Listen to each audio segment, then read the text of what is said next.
I'm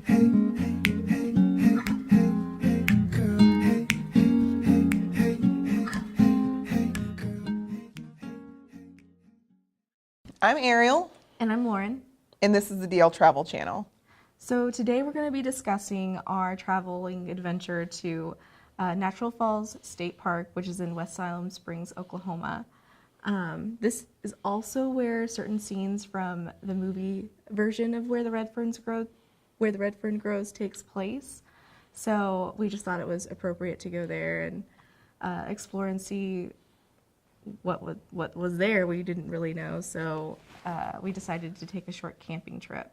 Yeah, so when Lauren first pitched the idea of camping to me, I was just like, I think my first thought was, oh, I hope we don't die. Yeah. And then I was just like, oh, I hope we're still friends after this trip.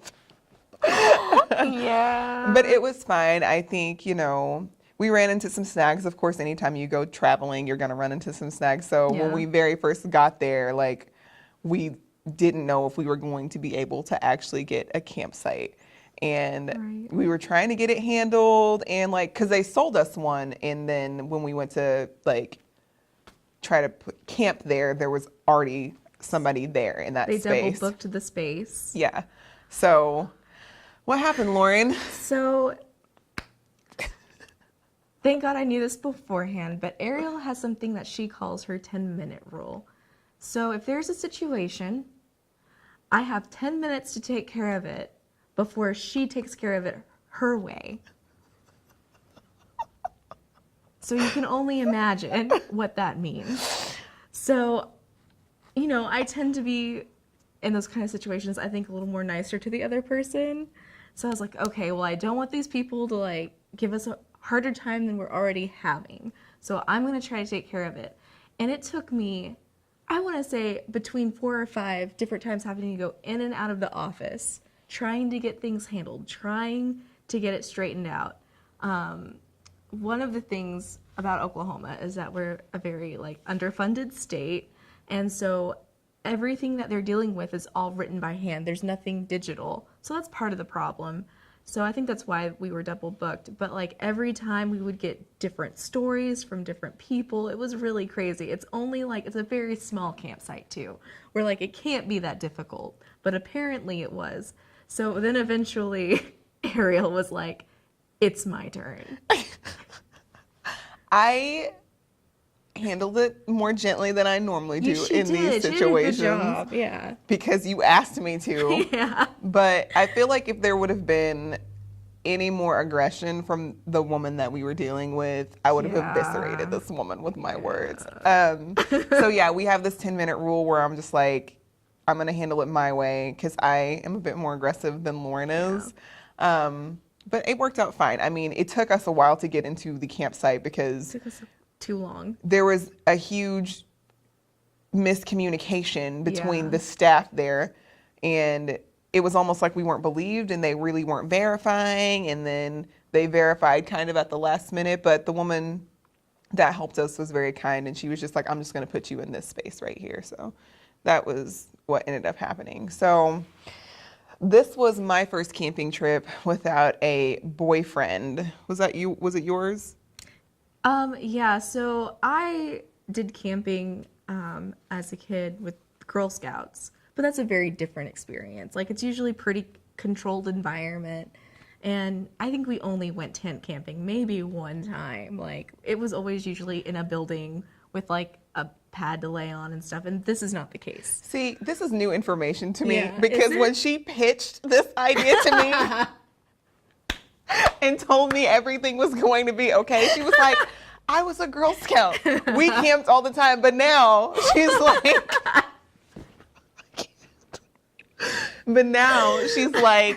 it was mostly in a building. It was mostly indoors. Oh my gosh. But I needed you to believe me, so I just left that information out. Anyway, so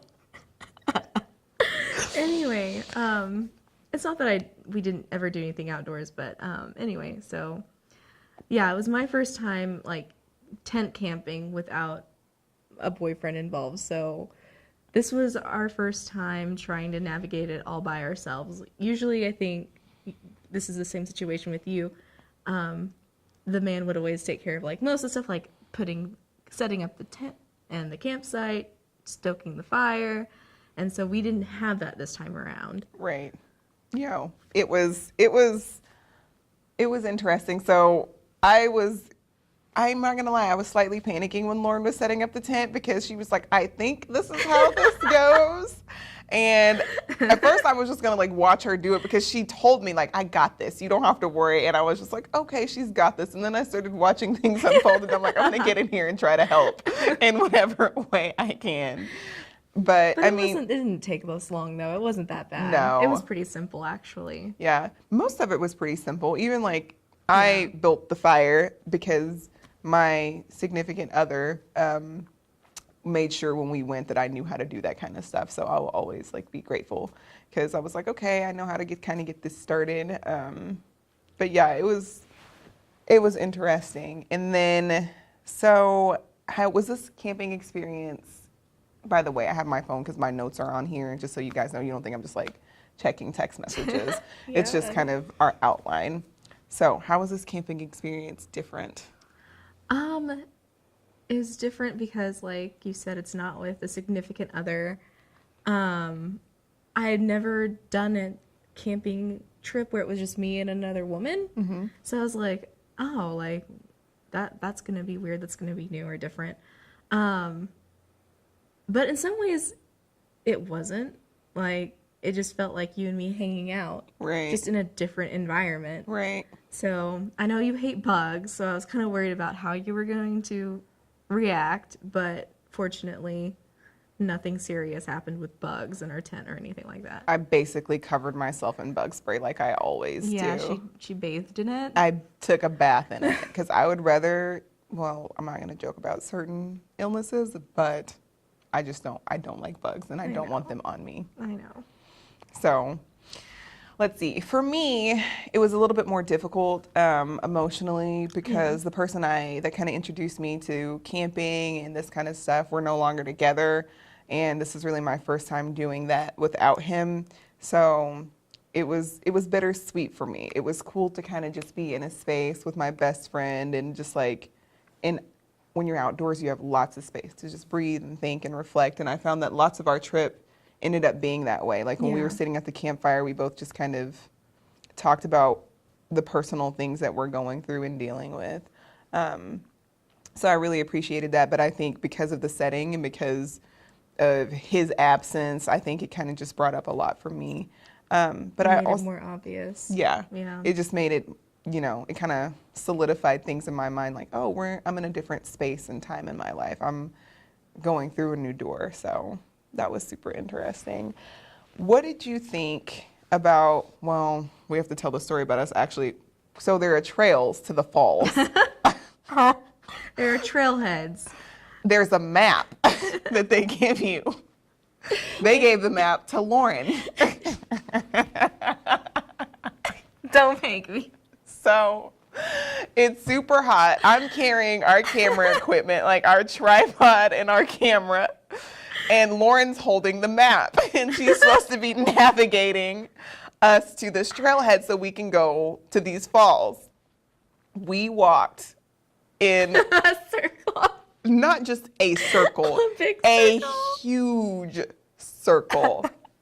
Twice. Like twice. And then finally I took the map and I was just like, okay, it's this way. And so thanks to me. I'm sorry. And let me just remind you again, she was like, I was a Girl Scout. I definitely. I've got this. You don't have to worry about a thing. Yeah. But it was fun. And then we actually get to the trailhead after we walked in this huge circle in the heat, carrying all this equipment. And then what happened, Lauren? So we finally find the trailhead, and I was like, oh no, I have to use the restroom. So Ariel was like so confused and concerned. She was like, oh, okay. Well, I'm just going to wait here. Like, go find a restroom. And so, like, I had her run and find a restroom. So it So delayed that even further than it was already delayed. let me just say this. Lauren had warned me prior to this trip that she has certain things that happen within her body where things just hit her all of a sudden without warning. And this has been a legitimate concern of mine ever since we decided about, started talking about traveling. I'm like, what are you going to do if we're like in a foreign country and there's like not a porta potty or like a bathroom? It's not a campsite. Like, what are you going to do? And I have to say, I did not anticipate that our very first trip that this thing that she experiences would hit her all of a sudden, but it was fine. Yeah, so that passed, and so we decided to go through the trailhead, and turns out it's not like a traditional hiking trail where it's just a dirt trail. It's like a boardwalk because it keeps people off of the ferns and the other wildlife because it's easily disturbed. So that was different. I didn't realize that was going to be the case. I hadn't had that experience either, actually. Yeah, so, and I know in like different parts of the United States that's the case, like especially in Florida and the Everglades, and there's natural preserves that are like that. So I didn't know that Oklahoma had stuff like that. So that part was interesting. Super green, super lush, like everywhere. Beautiful. It was beautiful. Absolutely beautiful. So we come to the point of the trail where you can kind of look over the falls. You're not at the base, so you're just kind of up high. And that was an interesting experience. It kind of brought up some stuff for us where we discussed, like, next time we go on an adventure, we will dedicate our first day just to exploring and having the adventure, because it almost makes it difficult when you have a travel channel and you're like so focused on getting footage and you're thinking about what your audience might want to see that you don't really get to take in the experience as an individual. And Lauren and I are both really committed to that. Like, we love doing what we do, but we want to have the adventure too. Yeah. So we discussed that from now on, like, our first day will be just us exploring, and then our second day will be totally committed to showing the audience, like, hey, here's the stuff that you've read about, and like, here's how beautiful it is. Here are things that you can do. So when we were at the top, that kind of, you know, we were focused on getting the camera set up. Of course, there were people there, and we didn't want to be in their way because they don't have a travel channel. They're just there to take in the experience. So I'm just like, excuse me, let me move my tripod, and then you can get through here. And it's like, it's pretty narrow trails too, and so we're like, excuse me, pardon me, thank you. Literally, some a-hole, like, on the way into the trail was like, good luck carrying all that. I was just like, thanks, bro. Like, whatever. Shout out to you, dude, if you ever see it. Yeah. But yeah. And so then what happened when we got on the trail, Lauren? What kind of interesting people did we encounter? Well, Oklahoma people, the good people of Oklahoma. I mean, it was lots of families, mostly. I mean, and a lot of people actually brought their dogs. Yeah. Which I thought was interesting because, you know, we're talking about a book where dogs are some of the central characters. Right. So it was interesting to see these families interact with their dogs and nature. And, you know, it's a very family-friendly kind of place. Right. So it was never just like one person. It was always a group of people having a good time, you know, taking in their surroundings. Of course, I'm sure this is the case in every state. It's a mixed bag of people. So there's some interesting people who, like, I guess just were verbalizing the fact that they have physical ailments that prevent them from, like, moving as well as they would like. Yes. But they were still going down these really steep inclines and going back up them and complaining along the way. And, like, arguing back and forth with their significant others. Like, almost to the point where it was like they weren't talking to them. They were talking to Lauren and I. Yeah. But, like, about the, like, pretending they were talking to this person. Like, it was very odd. For us, yeah. in a way. And it was like, nobody bought tickets to the show. We're just trying to, we just want to go see the falls. Whatever y'all got going is what y'all got going, like, and this is not ending quickly enough. But anyway, yes, we encountered some interesting people. Characters. But we end up, and it's a pretty short distance walk. It's just a lot of inclines. But once we've reached the bottom, where you can see the falls like at eye level. What kind of thoughts and feelings were you experiencing once you saw that for yourself? I absolutely love the water. So it was, You're a little Pisces. I know, I'm a Pisces, so I love the water. And I told Lauren, I was like, I could live here. Like, it was just beautiful. It was peaceful. And we had to, like, I literally made us stop. Like, we got footage of it. Yeah. And I was like, we're going to sit here for a while and just take this in. I feel like we sat there longer than I was anticipating, but I was totally fine with it because I really meant it. I could have stayed there forever. It's absolutely gorgeous. You're going to see that when you're looking or watching this, but it's just it's a beautiful place. It's peaceful. There's something that's just so restorative about things that aren't man-made. You know what I mean? Absolutely, yeah. There's something just, and especially since they work so hard to keep it undisturbed and preserved, there's something very beautiful about it. What about you? Just kind of going off of what you were saying, there, like you said, there's something just very like, I don't know what the word would be. There's just something amazing about an undisturbed place like that, because you knew it was there long before you were ever here, and it's going to be there long after you're gone, or at least hopefully, Right. hopefully, as long as we treat Mother Nature the way we should be. So, I don't know. There's something weird about that, and it's beautiful and kind of like esoteric and all at the same time.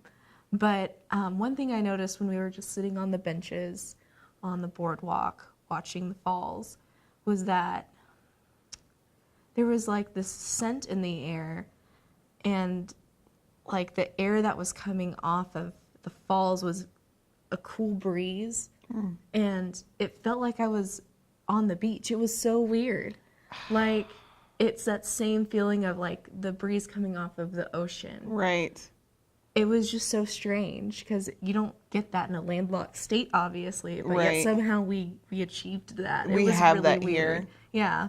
I loved it. Like, again, I could live there. I will live near a body of water. I don't care some what it point, is. yeah. Like, but I totally agree. And then just taking in, kind of like you see Billy do in the novel, just taking in all of the sounds that are around you and recognizing how beautiful your surroundings are. Yeah, I really enjoyed it. I thought it was a very, very cool experience. So, yeah, I hope that you really enjoyed seeing some of that footage and you enjoyed hearing our stories. Of course, no adventure is perfect. Right. So we did run into some snags, but overall, I think it was a really good experience for both of us. I can't wait to go on the next one. I can't wait to share the next one. We were planning and discussing what we're going to do for the Long and Far Away Gone, and we will start putting out videos about that next week. So be looking out for that. And of course, you can always find us on social media. Instagram, Facebook at DL Travel Channel, and then if you want to find our things all in one place, you can go to www.dltravel.org. So you'll find everything in one place on our website. All of our episodes, a list of the novels we're going over, blog posts, and even our social media feed. So you can find it all at www.dltravel.org. All right, guys, we will see you later. Love you. Bye.